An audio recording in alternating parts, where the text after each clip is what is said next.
Hello, everyone, and welcome back to another episode of Penguin Nonsense. I am your host, Edith, and welcome back to another episode. I'm glad y'all are here. It's a new week, a new day, another Monday. But I'm glad that all of y'all are here, wherever you may be listening to us, whether it may be Spotify or YouTube. And without making this any longer, let's get on to our first story.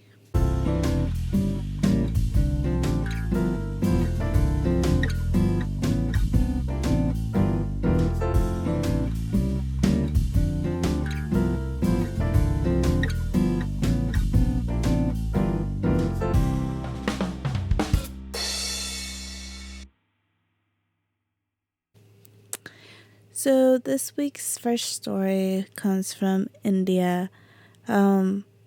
This is from a friend of mine.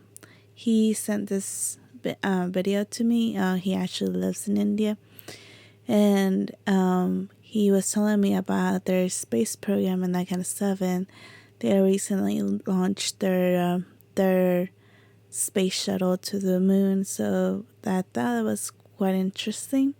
So I did some research and I brought y'all an article about it. And the article goes, India is fighting to become only the fourth country to execute a controlled landing on the moon with a successful launch Friday in its Chandrayaan-3 mission. Chandrayaan means moon vehicle in Sanskrit. Blasted off from the Satish Dhawan Space Center in Sikharikota in southern Pradesh. Some of these words are a little hard, but please forgive me if I pronounce them wrong. Just after 2:30 p.m. local time. Crowds gather at the Space Center to watch the history-making launch, and more than 1 million people tune in to watch on YouTube. The craft is expected to land on the moon on August 23rd, an India's second attempt at soft landing after the previous effort with the Chandrayaan-2 in 2019 failed. Its first lunar probe, the Chandrayaan-1, orbited the moon and was deliberately crash-landed onto the lunar surface in 2018. India's maiden lunar mission, Chandrayaan-1, discovered water molecules on the moon's surface. 11 years later, the Chandrayaan-2 successfully entered lunar orbit, but its rover crash-landed on the moon. It, too, was supposed to explore the moon's south pole. So, apparently, what they are planning to do in India is to explore the south pole of the moon, which, according to the article as I was reading, says that this is part of the moon that hasn't been explored yet. So India is trying to do some research on that side, which is good because up until now, all the people who have, countries that have actually been up there have been Russia, the US, and China. So I think it's great that we have another country that is, trying to pursue some moon landings, some experiments, seeing what's up there, what's going on up there, and I think that's great for them. I'm glad that they are pursuing this, and I hope that their scientific view to this keeps growing, and that, that their, their expedition brings good news. You never know what's up there, what's going on up there. But I'm very happy that this space program exists and that they're being able to do something that a lot of countries haven't attempted to. Like I said earlier, only 3, and now this would be the 4th country. So good luck to India. May their space program keep growing. So that's all I have, and let me know what other countries you think should go up there and do some exploring. I honestly think that sometimes we should maybe explore our oceans more than we explore our space. But that goes to say a lot, right? I know it's a lot harder, but who knows? Who knows? Maybe in the near future we'll have something about that, and maybe some countries can start exploring our oceans. But yeah, let me know what you guys think. Who else should go ahead and start having a space program and where it should go. Alright, on to our next story for the week. Our next story is from Reddit, and it was an Am I the A-hole story. And this one comes with an update, so it might be a little lengthy. This one goes, I come home. No, sorry, that was the update. Pretend y'all didn't listen to that. Alright, this one was on July 9th, 2023. It says, I, 45 male, have a daughter, P, from a previous from a previous relationship. I divorced my ex-wife on good terms and we share 50-50 custody of the girl. We call her P for this purpose of this post. She is now 11. After I divorced my ex-wife, I met my now fiancé S. S and my daughter got along very well. After 5 years in my relationship with S, I proposed. Sorry guys, had a cough there. I was super excited and wanted to start planning right away. She looked at venues and started asking her friends to be her bridesmaids. She then told me she wanted her niece to be a flower girl, which I had no problem with, but I said I also wanted P to be a flower girl. S looked at me with a funny face and then said that she didn't think P would fit the part. I got angry and told S that my daughter would be in our wedding. S started to become upset and said that the girls in the wedding were up to her and P wouldn't be one of them. I told S that if P wasn't in the wedding, then there might not be a wedding. I stormed out and took P to get ice cream. P knows we are getting married and told me she thinks she would look pretty and whatever dress S decides that she should wear. This broke my heart. I decided to text S. I told her I would be staying at a friend's to think this over.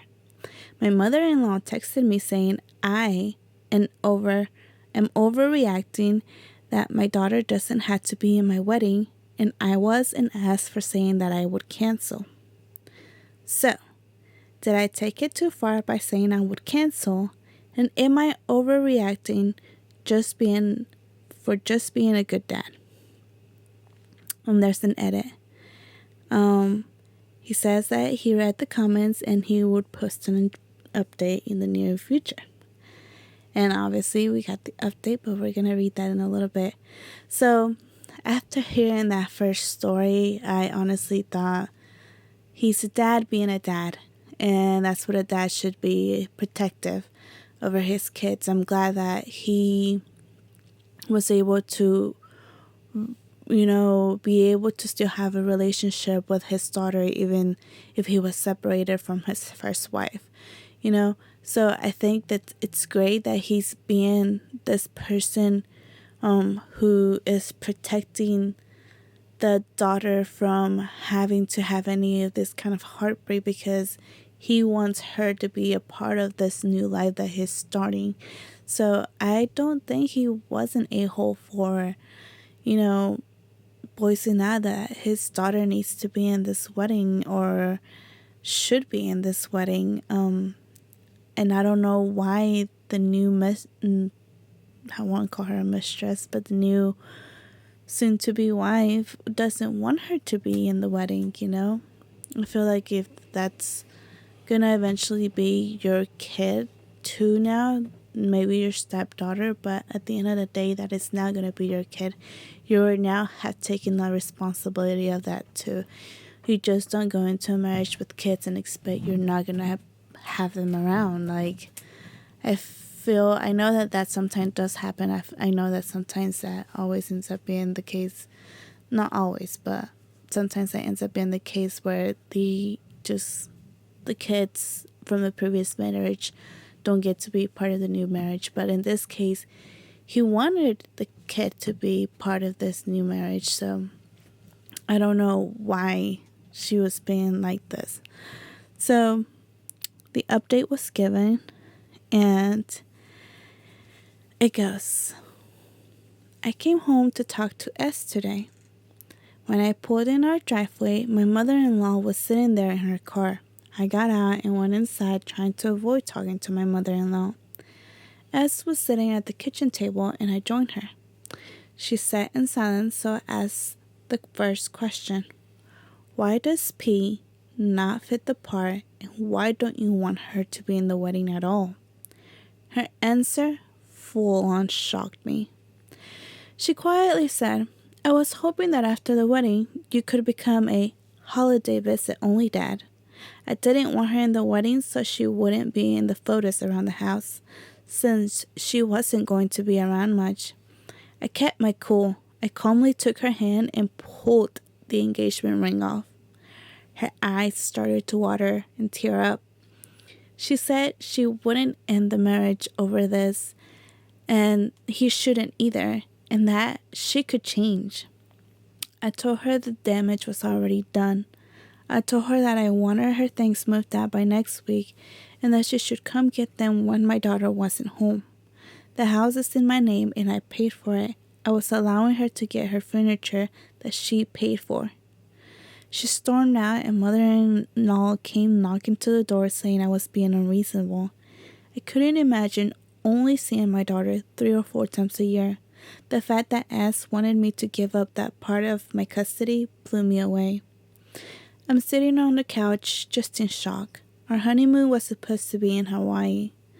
Looks like me and P will be going instead. I will update again if anything happens. There was some comments that said, first thing first, you are an amazing father. Good for you for having peace back. And second, your ex-fiance is an absolute witch. Like, how big is her bag? It must be massive to hold all the audacity. She really wanted to take your daughter out of your life and replace it with whatever family you two decided to have. You are awesome for standing up for her. And I agree with that comment 100%. I agree. How do you have the audacity to be like, well, I don't want her to be in the wedding because I figure after we get married, you could stop being a full-time dad and could just see her every now and then and the holidays. Like, why? You know, going into this relationship that this girl was going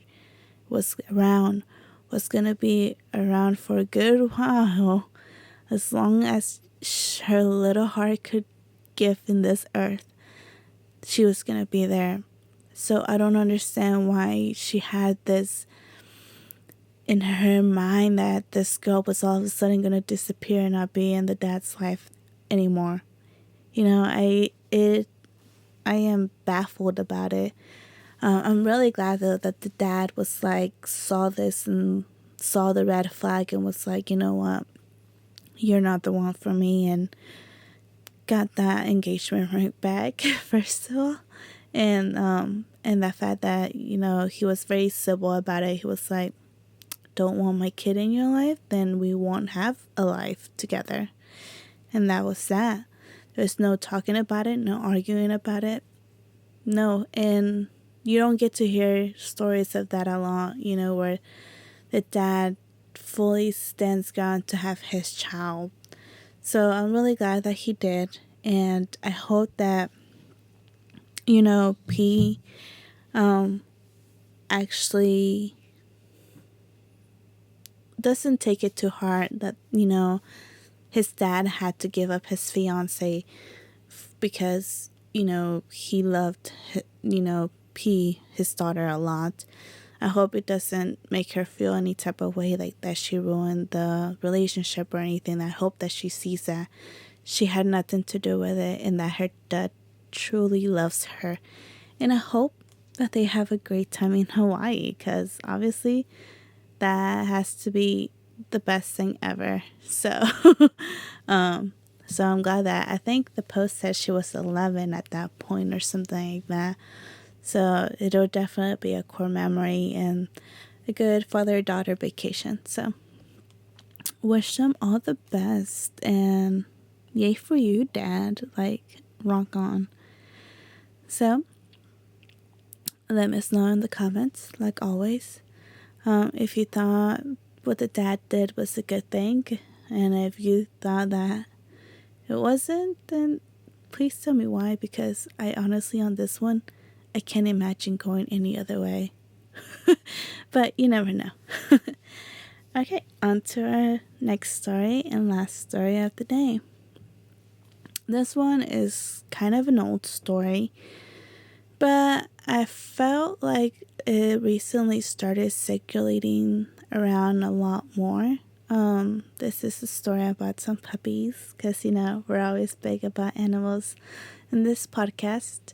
So the story goes, a parade of pups showed up for a dog lover's 100th birthday. It was the perfect 100th birthday for a lifelong dog devotee. Robert Moore hit the milestone on June 14th, and his daughter, Allison Moore, wanted to do something big. She decided it needed to involve dogs because he just loves them. She told the Washington Post. Using social media, Allison invited his neighbors in San Jose to stop by his house with their pups. She planned on having Robert sit outside so he could pet the pooches as they walked by, and expected about 30 participants. The Moore family was stunned when more than 200 dogs of all breeds and ages arrived, with many of their owners also bringing flowers, cards, and cupcakes. Allison enjoyed every moment, watching Robert greet the dogs and give them treats. Strangers did this for my dad, she said. It was just so sweet. My dear dad deserves it. That has to be the most wholesome story ever. Because, like, this man, he's turning 100. Not a lot of people get to make it to 100. We're lucky if we make it past, 70, 80. So for him to hit 100, that is crazy. And he got to celebrate his 100 doing the one thing he loves, the doggies, petting them and getting to see them, and having this little parade all lined up just so you could pet all the doggies. Like, any pet person, I think that's their biggest thing, to be able to pet their favorite animals. Like, for some people it's cats, for some people it's dogs, and just to be able to sit there and pet 200 plus of that, whatever you're interested in, I'm sure it has to be the most amazing feeling ever. Because just petting a pet is just a good feeling that I can only imagine what petting 200 of them could feel like. So if you ever turn 100 and decide that that's what you want for your birthday, then voice it out there, post it on social media, because social media always posts through when it's something as wholesome as this.